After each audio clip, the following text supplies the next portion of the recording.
Namaskar friends, welcome back to my channel Living Economics.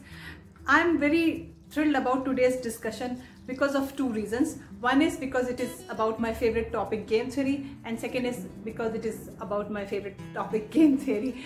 But yes, second reason is more important because there is a news about game theory recently, and that news is that this year's Nobel Prize in Economic Sciences has gone to two economists who have pioneered auction theory with the help of game theory. These two economists are Paul Milgrom and Robert Wilson from Stanford University. These professors have used game theory to establish best bidding strategy in common value action. So we need to discuss about auction theory, but before that we also should know about game theory. I can't discuss about auction theory without telling you what game theory is. Therefore, this discussion will not be happening in one video. I'll be making 2 to 3 parts of this video to make sure that first we understand what is game theory, and then second we understand what is auction theory, and then we will understand what were the issues in the auction theory like winner's curse, and then we will see how these two professors have improvised and invented a new or best bidding strategy to make sure that economic agents are not suffering from something called as winner's curse and auction market is working efficiently. So let's go and learn. Okay, so let's start the discussion with game theory. Game theory has become an enormously important field of study. It is now a vital methodology for researchers in many disciplines like economics, political science, biology, and law. In a society, people interact constantly. Sometimes this interaction is cooperative, like two firms merging together to gain the economies of scale. Sometimes these interactions are competitive, like two firms are fighting for market share by reducing their price and advertising too much. In any case, we have seen that there is an interdependence, means one firm's behavior or one individual's behavior is going to affect the well-being of the other individual, either negatively or positively. Situations of interdependence are called strategic settings, because in order for a person to understand how best to behave, he or she must understand what others are choosing, what are the decisions of others which can affect this person's benefits. Thus, strategy is a fundamental for the working of the society. And in order for a society to work better at optimal level, we must understand these strategies. We must understand how people must actually behave to maximize the benefit of the society and not only look into their own benefit, which may sometimes be lesser if they are not cooperating.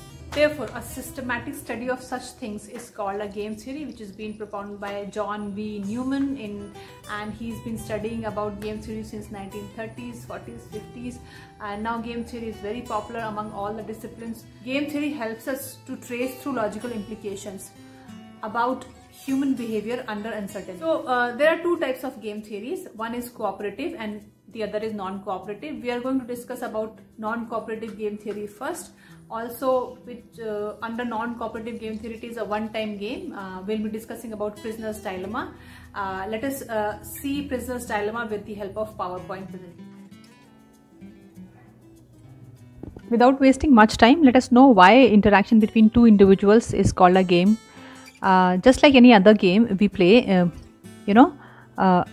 the game theory also consists of at least two players. So we need some set of players and we need these strategies for each player. These strategies may be the actions which they will be deciding based on the actions of the other people. So minimum 2 strategies we require, because if there is only one action, then there cannot be any game.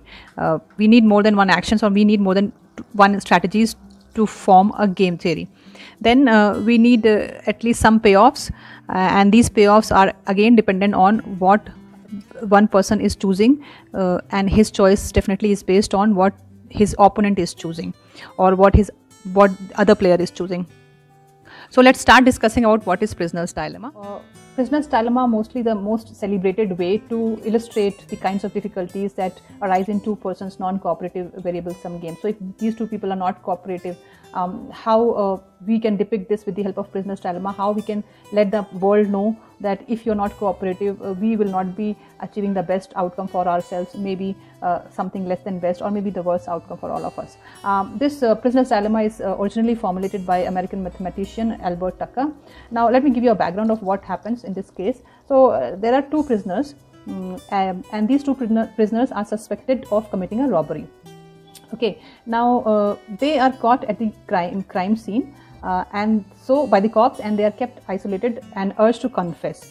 Now cops do not have any other evidences against them, just they were found at a place of crime, so they were caught by the cops, and now the only way cops get them imprisonment is them to confess. So if they confess, they'll get the amount of imprisonment they should get for bank robbery. If they don't, they'll be set free or maybe minimal amount of jail. So now here both the players are concerned only about getting the shortest possible prison sentence for themselves to be caught. Now when they are caught, they are kept in isolation, they are kept in different cell, and cops go to them one by one and give them some options. Cops tell them that if you become government witness and confess, we will make sure that you get minimum amount of jail or no jail at all. But if you don't confess and your partner confesses, then I'll make sure that you get maximum amount of jail. So now you see these prisoners, these suspects have two options with them, whether to confess and get the minimal amount of jail or to remain silent. So in this case you have two strategies, and every strategy of yours depends on what other person chooses, right? So let's see what happens in this game, how these two individuals would be acting in their own self-interest and to produce the best for themselves, but that would lead to less than optimal outcome, and they will see that whatever they are doing at the expense of other participant, and this is where they will find themselves in a worse state than if they had cooperated with each other in the decision making process. You can see on the screen that we are talking about two prisoners by the name John and Bonnie. They have their two respective strategies: keeping silence and not confessing the crime, or confessing the crime.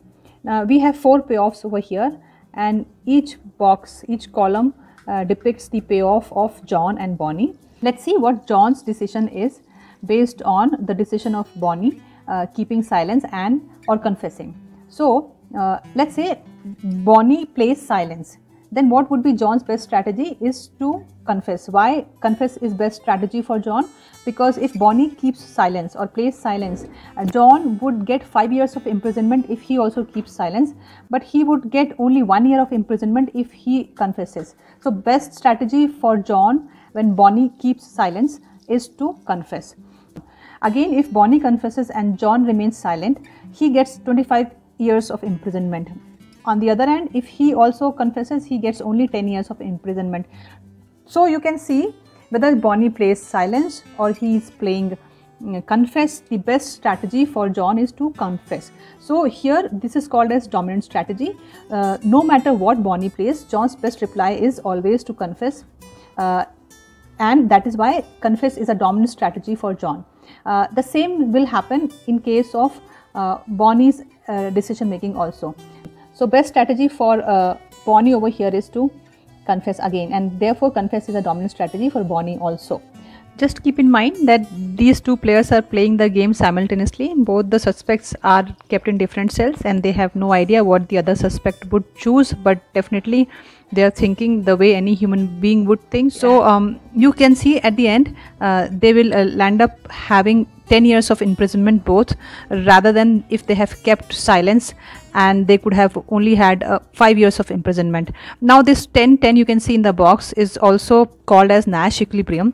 John Nash is the inventor of this equilibrium. Equilibrium means that is the best strategy for them. They do not have any incentive to deviate from this strategy. John does not have any incentive to deviate from confessing, because if he deviates from confessing, he may land up having higher amount of imprisonment compared to what Bonnie does, and same happens with Bonnie.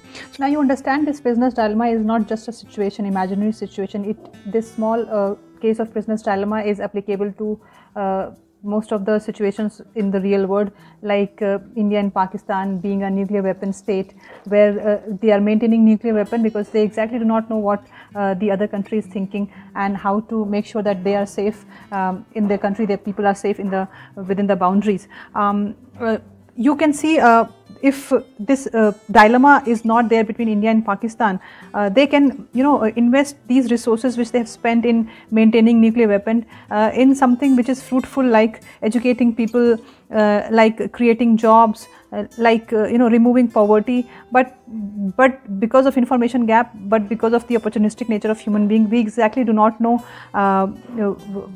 that what may happen to us if we are not deciding right, if we are not taking decision based on the decision of other person's strategies. So we all are facing the issue of prisoner's dilemma, and then landing up in the situation of Nash equilibrium, which is obviously a substandard equilibrium. This word would be better and best if we are able to cope up with this prisoner's dilemma with the help of some institutions, maybe formal and informal. In order to know how people can escape prisoner's dilemma, how this world can escape prisoner's dilemma, let us wait for our next video, which will be the part 2 of the same discussion. I hope I am able to do justice with game theory, especially prisoner's dilemma, and you have understood the concept. In order to know more about how this game theory helps us in understanding the human behavior and changing their behavior as per the need of the society, let us tune in again back to the same channel. Till then, take care. Bye.